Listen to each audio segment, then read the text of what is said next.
नमस्कार मित्रांनो, तर आता आपण आहोत दाऊजोच्या वाडीमध्ये, जिथं पालखीचा छोटासा विसावा घेतलेला आहे। याच्यानंतर पालखी जाणार आहे कासुर्डी फाट्याच्या दिशेने। तर हे आपण पाहू शकता वारकरी कशा पद्धतीने इथं बसलेले आहेत। आणि आपण सध्या दिंडी क्रमांक 42 म्हणजे पालखीच्या मागे 42 नंबर या ठिकाणी आहोत। इथून पुढे पालखी जास्त आहे, म्हणजे 42 आणि त्याच्यानंतर मागं किती असतील ते।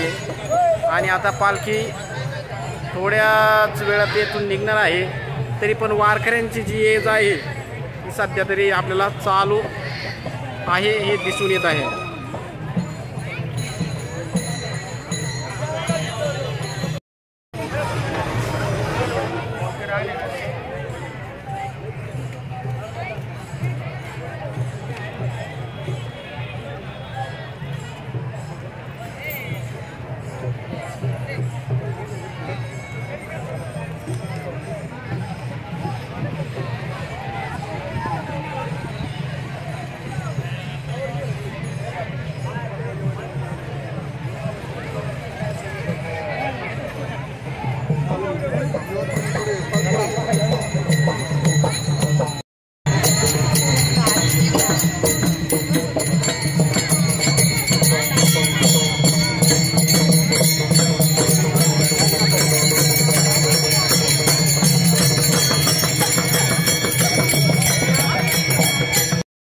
विसाव्याच्या नंतर आता पालखी पुन्हा एकदा यवतच्या दिशेने मार्गस्थ झालेली आहे। आणि आपण आता पालखीसोबत चालत आहोत यवतच्या दिशेने।